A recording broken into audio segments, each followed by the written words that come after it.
నమస్తే, welcome to Leo. Nandamuri Balakrishna మొత్తానికి ఇప్పటిదాకా ఎటువంటి గెస్ట్ రోల్ కూడా పోషించలేదనే చెప్పుకోవాలి. జైలర్ పార్ట్ 2 సినిమాలో బాలకృష్ణ గారు కనిపించబోతున్నారా? గతంలో మనం చూసుకుంటే జైలర్లో శివకుమార్ కావచ్చు, అదేవిధంగా మనం చూసుకుంటే మోహన్ లాల్ కావచ్చు, ఇలాగ ఎంతోమంది మనం చూస్తూ వస్తున్నాం. ఇప్పుడు బాలకృష్ణ గారు రాబోతున్నారా? అయితే దీని గురించి మనతో మాట్లాడడానికి సీనియర్ జర్నలిస్ట్ హేమసుందర్ గారు ఉన్నారు. వారిని అడిగి తెలుసుకుందాం. సార్ నమస్తే. నమస్తే అండి. సార్, నందమూరి బాలకృష్ణ అయితే గతంలో మనం చూసుకుంటే శివరాజ్ కుమార్ కావచ్చు, మోహన్ లాల్ కావచ్చు, అదేవిధంగా మన జాకే షరీఫ్ కూడా చూసాం.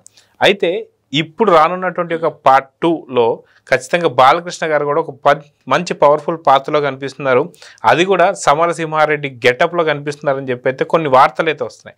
మొత్తానికి ఒకవేళ నిజంగా బాలకృష్ణ గారు సమరసింహారెడ్డి గెటప్లో కనిపిస్తే ఎలా ఉంటుంది ఏంటి అంటే ఏం చెప్తారు? అంటే సమరసింహారెడ్డి గెటప్ అనేది ఒక కల్పన అనుకోవచ్చు. ఎందుకంటే బాలయ్య బాబు ఎందుకు కనిపించాలి అనేది ఒక పాయింట్.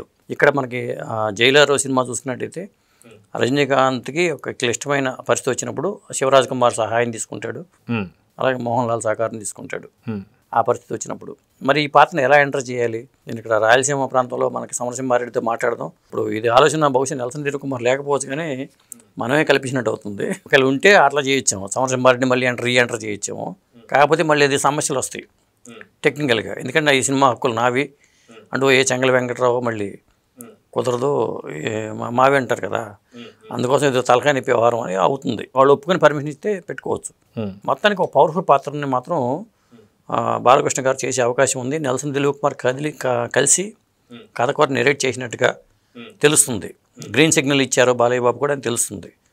అదండి. అయితే దీంట్లో సాధారణంగా ఏపీలో ఉండేటువంటి యువత కావచ్చు, కుర్రోలు కావచ్చు, ఈ మధ్య ఇదే డిస్కస్ చేస్తున్నారు. ఏంటి అంటే ఏదైతే జైలర్ పార్ట్ 2లో సమరసింహారెడ్డి గెటప్ ఒకవేళ బాలకృష్ణ గారు వేస్తే అప్పుడు రజనీకాంత్ గారికి ఏదో సమస్య వచ్చినట్టు, అది ట్రైన్లో వెళ్తున్నటువంటి సమస్య, అక్కడ ఆగడం, అక్కడ ఆగిన తర్వాత సమరసింహారెడ్డి డైలాగులు ఏవైతే ఉన్నాయో మన గతంలో మనం చూసుకుంటే, ఏదైతే కుక్క రైల్ స్టేషన్లో ఆ కుక్క మురుగుతుంది అనుకో, కుక్క పిల్ల మురుగుతుంది అనుకో అని, అది బాగా హైలైట్ అయినటువంటి సీన్.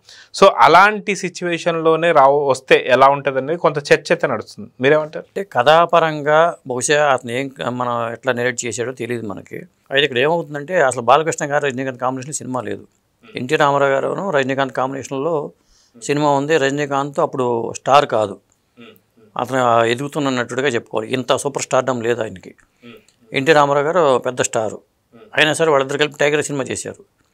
ఆ తర్వాత ఒకవేళ పెదరాయుడు సినిమాని మోహన్ బాబు గారు కాకుండా బాలకృష్ణ చేసి ఉంటే ఆ సినిమా మరి ఏ రేంజ్లో ఉండేదో మనం చెప్పలేము. పెదరాయుడు గారు రజనీకాంత్ అక్కడ ఆ పాత్రలో పాపరాయుడు పాత్ర అనుకుంటూ పోసేది, ఆయనగా రజనీకాంత్ను ఇక్కడ పెదరాయుడిగా బాలయ్య చేసి ఉంటే అది ఒక లుక్ వేరు. ఇప్పుడు బాలయ్య బాబు చేసే పాత్రలన్నీ చాలా హెవీగా ఉంటున్నాయి, ఇప్పుడు మారింది. కాబట్టి ఈ మారిన పాత్రల నేపథ్యంలో రజనీకాంత్ను బాలయ్య బాబు సినిమా కాంబినేషన్ అంటేనే జైలర్ 2కి ఒక విధమైన క్రేజ్ వచ్చేస్తుంది, ఆటోమేటిక్గా క్రేజ్ వస్తుంది. అది ఎంత పాత్ర అయినా కావచ్చు, 10 నిమిషాల పాత్ర కావచ్చు, లేకపోతే ఒక 20 నిమిషాల పాత్ర కావచ్చు, కానీ చిన్న పాత్ర ఉన్నా కానీ చాలా హైలైట్ అవుతుంది.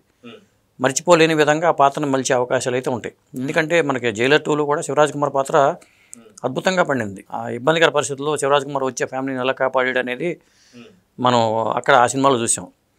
ఈ పరిస్థితుల్లో మరి బాలయ్య బాబుకి అసలు తెర మీద సడన్గా ప్రత్యక్షం అయితే జై బాలయ్య అంటూ థియేటర్ మారుమోగిపోతుంది కంపల్సరీగా. పైగా వాళ్ళ కాంబినేషన్లో వాళ్ళ ఫ్యామిలీతో కూడా మంచి రిలేషన్స్ ఉన్నాయి. పైగా రజనీకాంత్ గారు ఒక మాట అన్నారు మొన్న ఈ మధ్యన ఎన్టీఆర్ గారి జయంతి సభకు హాజరైనప్పుడు కూడా, కొన్ని ఫైట్స్ కానీ ఇవన్నీ కానీ నేను చేసిన ఒప్పుకోరు, అది బాలయ్య చేసిన ఒప్పుకుంటారు అని చెప్పి ఆయన అన్నాడు. కాబట్టి ఆయన సినిమాలో ఈయన ఫైట్ చేస్తే ఎలా ఉంటుంది అనేది జనాలను చూపించవచ్చు. సో నేను కూడా ఇప్పుడు అదే అందాం అనుకున్నాను. ఏదైతే బాలకృష్ణ గారి గురించి సూపర్ స్టార్ రజనీకాంత్ గారు ఆ మాట అనడం అంటే, ఖచ్చితంగా ఒకవేళ సూపర్ స్టార్ రజనీకాంత్ గారు కూడా చేయలేని పనులు ఏవైతే ఉంటాయో కొన్ని స్టంట్స్, అవి బాలకృష్ణ గారు చేస్తేనే మెచ్చుకుంటారని చెప్పేసి అయితే అన్నారు. ఖచ్చితంగా బాలకృష్ణ గారు ఒకవేళ ఉంటే ఆ మోతాదు అయితే ఉంటుంది అనుకోవచ్చు అంటారు. ఖచ్చితంగా అంతకు మించి మోతాదు మించి ఉంటుంది. ఎందుకంటే మనకి పల్నాడు బ్రహ్మనాయుడు కొద్దిగా అది అప్పుడు అంత రిసీవ్ చేసుకోలేదు, కానీ రజనీకాంత్ కాంబినేషన్లో రజనీకాంత్ అంటేనే మోతాదు మించి ఉంటాయి. ఆయన స్టైల్స్, ఆయన ఫైట్స్ ఆ మోతాదు మించి ఉంటాయి. అందులో బాలయ్య బాబుని పెట్టారంటేనే డైరెక్టర్ అట్లా ప్లాన్ చేసుకోవాల్సిందే, ఓ రేంజ్లో ప్లాన్ చేసుకోవాల్సిందే. డబుల్ డోస్ అంటాం చూసారా, ఆ డబుల్ డోసు ట్రిపుల్ డోసు పెట్టాల్సిందే. పెడితేనే జనాల్లో కేరింద్ర కొడుతుంది. సడన్గా ప్రత్యక్షమయ్యి తెర మీద ప్రత్యక్షమయ్యి కొడితే జీప్ ఎగిరి ఎక్కడో పడింది అనుకోండి, అది వేరు కదా. రజనీకాంత్ భాషలో మనిషి కొడితే ఆడ వెళ్ళిపోయి స్తంభాన్ని కొట్టుకుని ఒక వెనకాల బ్యాక్గ్రౌండ్ రైలు మొదలాగా పెట్టాడు. ఆ టైపులో కొడితే వెహికల్ పై కొట్టుకుంది అనుకోండి, ఆ తరహాలో వస్తుంది ఫైట్ అది. అదే బాలకృష్ణ గారు చూడండి, మనకి పాత సినిమాలలో ఉండే చెన్నకేశ్వర రెడ్డి కావచ్చు, సమరసింహారెడ్డి కావచ్చు, నరసింహరాయుడు కావచ్చు, సుమోలు లేస్తుంటాయి గాల్లో. ఖచ్చితంగా సుమోలు లేసే సీన్ కనిపించబడుతుందా మళ్ళీ చాలా రోజుల తర్వాత అంటే ఏమంటారు? అంటే సుమోలు లేవు, ఇప్పుడు సుమోలు ప్లేస్లో ఇంకా మారిపోయిన వెహికల్స్ వచ్చినాయి కదా, అవి పెట్టాల్సి వస్తుంది. ఆ రోజులో సుమోలు, ఈ రోజులో అయితే మరి ఇక మోడర్న్ కార్లు లేపేస్తారు, అట్లాగే ఉంటుంది. సో హరీష్ శంకర్ కూడా ఖచ్చితంగా బాలకృష్ణ గారితో మరో సినిమా చేయబోతున్నారని కొన్ని వార్తలు అయితే వచ్చాయి. సో మనం చూసాం, ఏదైతే పవర్ స్టార్ పవన్ కళ్యాణ్కి గత 10 ఏళ్లుగా హిట్ లేనటువంటి సందర్భంలో గబ్బర్ సింగ్ సినిమాతో మళ్ళీ బ్యాకప్ అయితే ఇచ్చేశారు పవన్ కళ్యాణ్ గారికి. సో ఖచ్చితంగా మళ్ళీ బాలకృష్ణ గారికి ఒక ఆ రేంజ్ హిట్ రాబోతుందంటే ఏమంటారు? బయట అయితే వార్తలు వస్తున్నాయి, అక్కడ తర్వాత బాలకృష్ణ చేయబోయే సినిమా హరీష్ శంకర్కి అని వార్తలు అయితే వస్తున్నాయి. ఎందుకంటే ఇప్పుడు హరీష్ శంకర్ కాంబినేషన్లో బాలయ్య పవన్ కళ్యాణ్ సినిమా అది డిలే అవుతుందనేది అనిపిస్తుంది.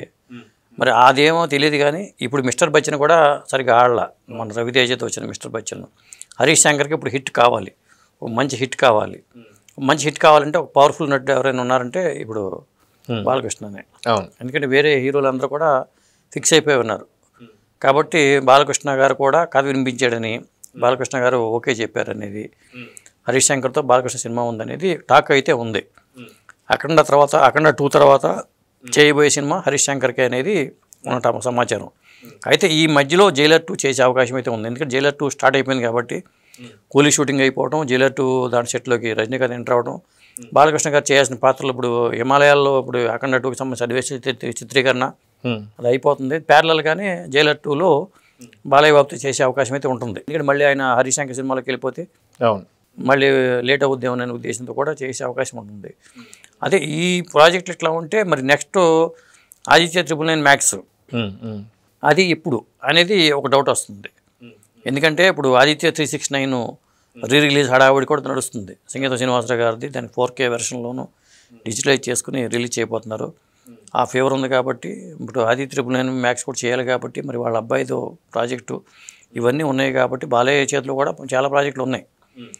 చెప్పాలంటే అఖండ 2 తర్వాత మరి Harish Shankar project, Jailer 2 project, Aditya 999 ఇలా చెప్పుకుంటే వెళ్ళిపోయి లిస్ట్ ఉంది. ఒకవేళ కల్కి సీక్వెల్ చేయాల్సి వస్తే కల్కి సీక్వెల్లో ఈయనేమన్నా ఎంటర్ అవుతారా, ఇన్ని రకాల ఉన్నాయి. అయితే ఏదైనా కానీ పాత్రల ఎంపికలో మాత్రం బాలయ్య బాబు చాలా ఆచితూచి అడుగులు వేస్తున్నారు. ఈ ప్యాటర్న్ ఇలాగే కొనసాగితే ఆయనకి తిరుగులేదని చెప్పాల్సి వస్తుంది. సో చూద్దాం సార్, మొత్తానికి బాలకృష్ణకి సూపర్ డూపర్ హిట్ అయ్యే సినిమాలు అయితే రాబోతున్న సంగతి తెలుస్తుంది. సో చూద్దాం జరగబోతుంది. నమస్తే.